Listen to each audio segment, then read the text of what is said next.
Is, can you come so that I can lay my hands on you? If you have not yet found Exodus chapter 1 first. Let's start with chapter 1. And I want us to read right in verse number 15. And then we'll also go to chapter number 2. Verse number 15. Then Pharaoh, the king of Egypt, gave this order to the Hebrew midwives. Shifra, no, put the right one. I'm ready. Thank you, Cindy. You will put it off after this. When you help the Hebrew women as they give birth, watch as they deliver. If the baby is a boy, kill him. If it is a girl, let her live. I only wanted that verse. And then we go into chapter number 2. We start from verse about. About this time, a man and a woman from the tribe of Levi got married. The woman became pregnant and gave birth to a son. She saw that he was beautiful and kept him hidden for 3 months. But when she could no longer hide him, she got a basket made of papyrus reeds and waterproofed it with tar and pitch. She put the baby in a basket and laid it among the reeds, among the bank of the Nile River. The baby's sister then stood at a distance, watching to see what would happen to him. Soon Pharaoh's daughter came down to bath in the river, and the attendant walked along the riverbank. When the princess saw the basket among the reeds, she sent a maid to get it for her. And when the princess opened it, she saw the baby. The little boy was crying, and she felt sorry for him. This must be one of the Hebrew children, she said. Then the baby sister approached the princess. Should I go and find one of the Hebrew women to nurse the baby for you? She asked. Yes, do. The princess replied. So the girl went and called the baby's mother. Take this baby and nurse him for me, the princess told the baby's mother. I will pay you for your help. So the woman took her baby home and nursed him. Later, when the boy was older, his mother brought him back to Pharaoh's daughter, who adopted him as her own son. The princess named him Moses, for she explained, I lifted him out of water. Manfosa, can you please come? I'm going to be speaking under this subject this morning as she's still coming. Discovered in the Nile River. Discovered in the Nile River. I want you to look at your neighbor and say, discovered in the Nile River. I'm going to explain something about the Nile River that is very key, and then you will understand why our theme this morning says you are discovered in the Nile River. Can you please pray? You can pray in the language you want to use. Pray.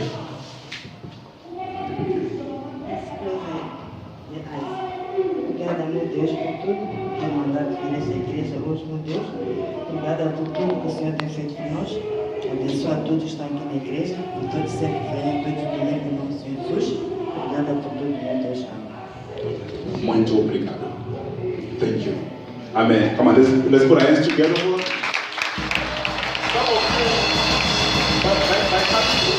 You at least had a prayer in Portuguese for the very first time in your whole life.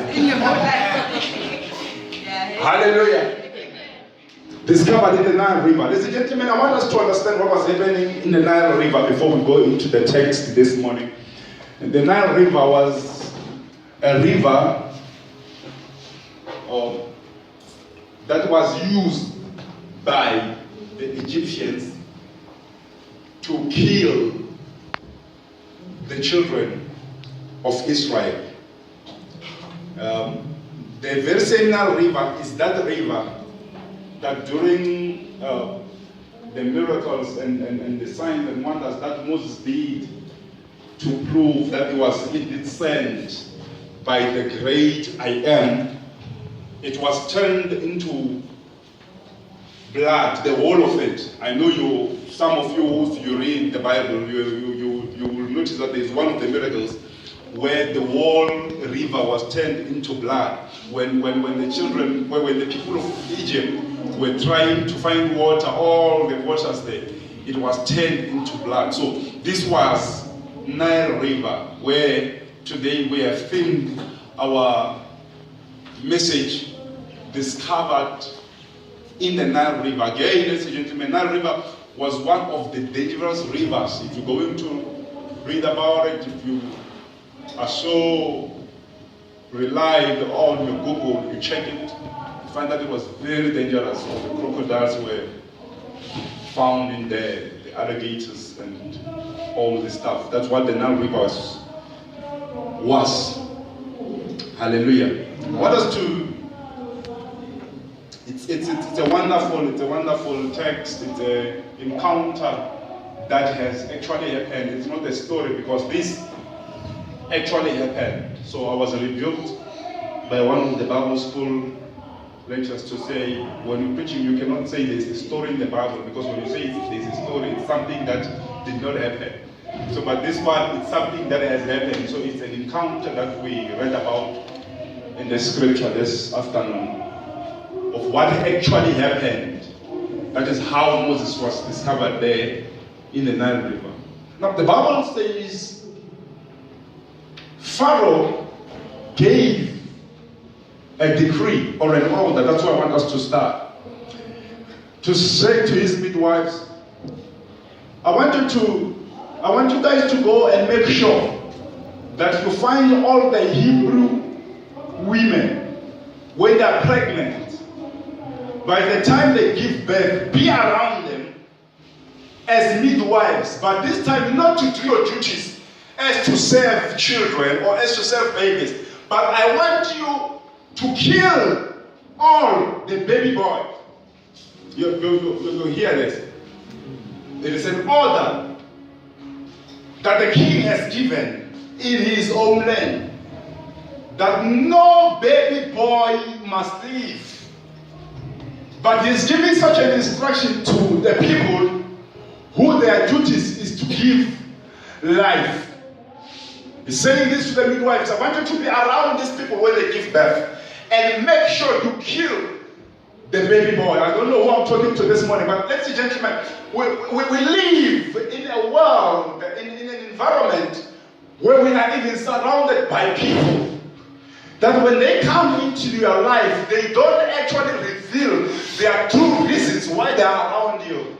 But some of the people are coming into your life as those kind of midwives. You would think that they are here to make you grow, only to find that they are here to take and squeeze life out of you. I don't know what I'm telling you this morning, but have you ever been in a position where you have had people that you have believed in them so much and trusted in them so much until you are pregnant?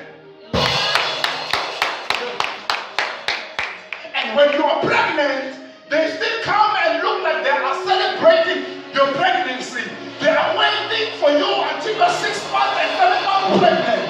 And they come and sit around you so that they may know everything in detail. So that when they know all the details, they cannot miss your moment of giving birth. And because us as people, in nature, we have that so much trusting heart. And when they're around you, you think you are very safe. I mean, how many of you in the year that will not feel safe if you can have the midwives around you during your pregnancy? I mean, you like it when they say, but the way your skin looks like, it seems like your blood level is a bit low. You feel like I'm so safe. It means that even my child inside is so safe. I know women do like that. But there are people who would come into your life and keep on saying, look around this, you might fall. Only to find that actually they were like you. Hey. We are going somewhere this morning.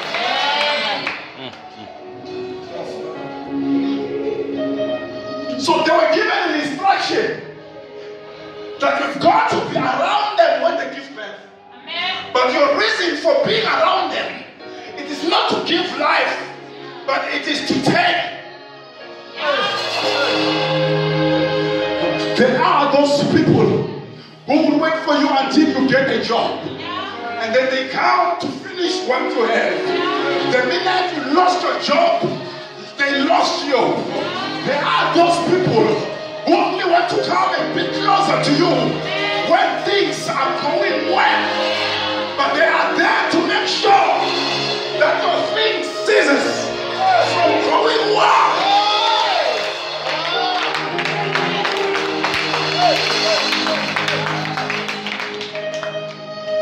Come on, Pa. Look at your neighbor and say, I've been there, I know them. I've been there, I know it.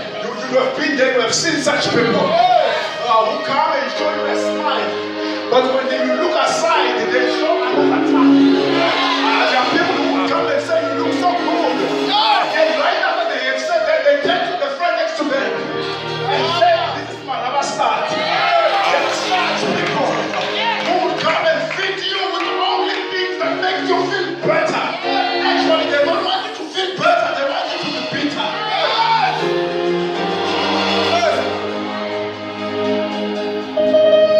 Make sure you kill The baby boy. the baby boys. Yeah. There are people who will come into your life and you think they are coming to assist you, they are coming to love you, they are coming to help you. Only to find that actually they are coming to kill that which you are carrying. Once you are discussing it with them and say, this is what I have planned for my life. I'm thinking of starting this kind of a business. They come and say, yeah, this one will work for you. But the minute they leave where you are, they go and talk to their friend and say, he's such a dreamer. He cannot do it. He's such a dreamer. They like dreaming. Look at him. Do you think he can come home with a diploma? Look at him. Do you think he's the kind of a person who can build a house? Such people who are there to be coming to kill you, coming to kill what is within you. I hear you twice, Pa. Now we are displaying that I told you. I'm looking for a marriage from this guy. And all of a sudden you are busy revealing things to the very same guy. Things that I told you because I trusted you. But behind my back you are telling the very same person. There are people who are coming just to kill what is within you. Be careful. Tell them, say, be careful, be careful. Be careful, Ma. Be careful. TK, be careful. During your pregnancy time, be careful who hangs around you. Because some people must not know, they must just come and hear when the baby is already crying. Yes. Don't tell them you have sent an application for a car. Okay. Let them see you holding the car keys. Don't tell them. Don't tell them when they receive an invitation card with the date and the time and the venue. Don't tell them you're seeing them. Let them receive the invitation card. Because some people are coming only to kill the baby within you. That's why, ladies and gentlemen, it's very necessary that sometimes take your life off Facebook. You are only 2 months pregnant already. 2 months pregnant. You don't know who's watching. You don't know who's after you. Some of the men, you need to understand that most women at that time, that's where they lost many things because you have published your life to everybody. Don't invite unnecessarily midwives to come and kill your baby within you.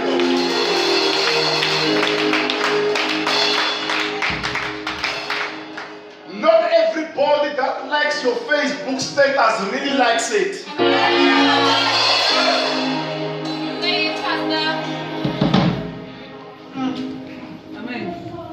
It's not everybody. Some are just coming to like it. But all they're doing is that you think they like what they hate, and they don't. They're actually God's midwives coming to kill what is within you.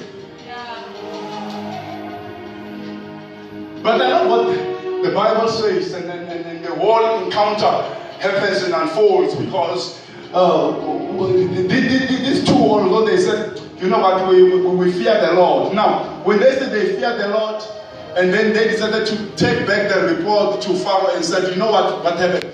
The Hebrew women, they are so strong that by the time we arrive, they have already given birth.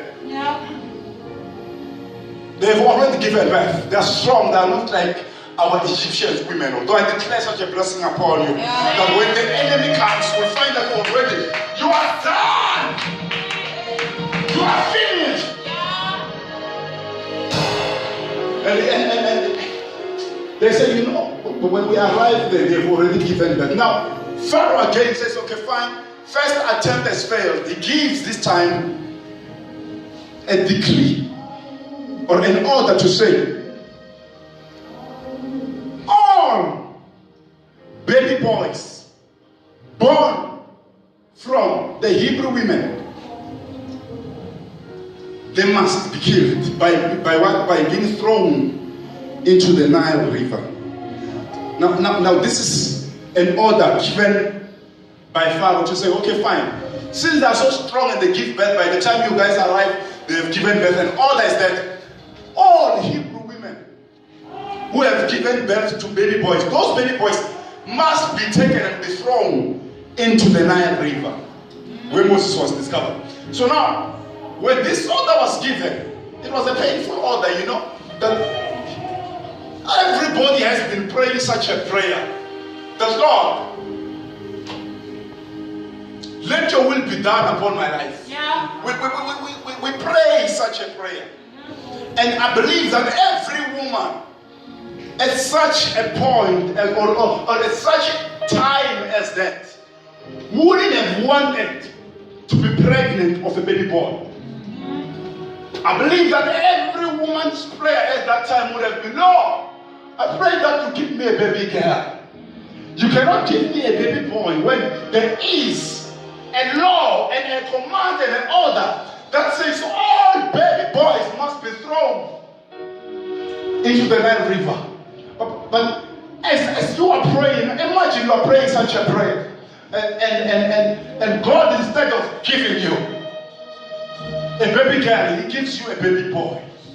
At that point, you are praying, Lord, give me a baby girl so that I can enjoy my baby.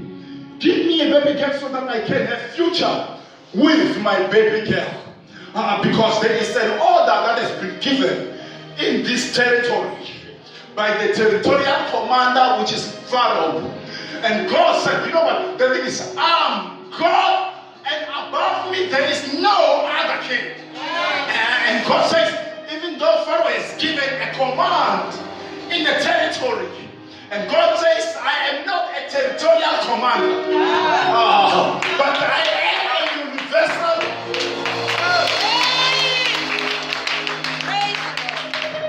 Come on, Pa.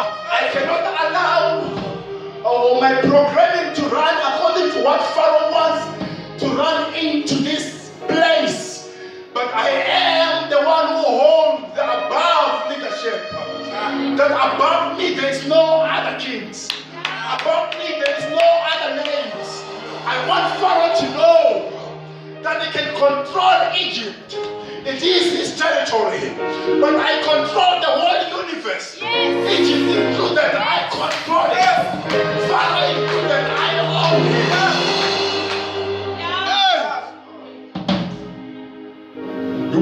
We serve a mighty God. We serve a God that is above any other God that you may think of. We serve a God that when He says, this is water, even if it's a Bible, it turns into pure water. We serve a God that says, when you're sick, when He says, I call you healed, you'll become healed. We serve a God that can call even now. That is during the day, if He says it's night, it changes and it becomes night. Because when God enters, everything has to listen to what the Lord is saying.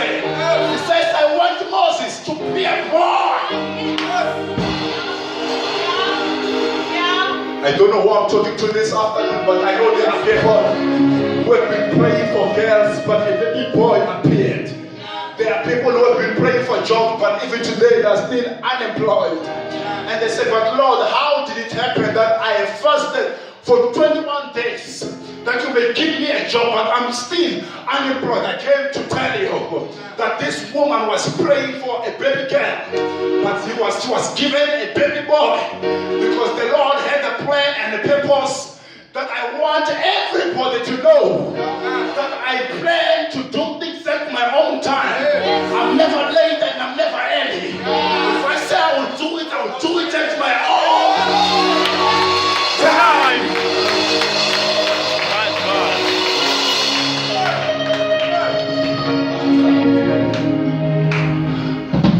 There is nobody that is ever too old for God to use them and for God to fulfill His own plan. There is nobody that can say, maybe I'm too late now to be married. If the Lord wants to do it, He will do it. Against the commanders, against the orders, against the gossipers, the Lord can do it. Somebody let your neighbor say He can do it. He can do it.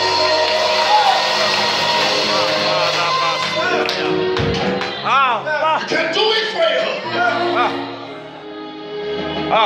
Against the command, against the decrees, those who have said in your family, no better house can ever be built. I say the Lord did it in purpose, that you're going to be the first to build such a house.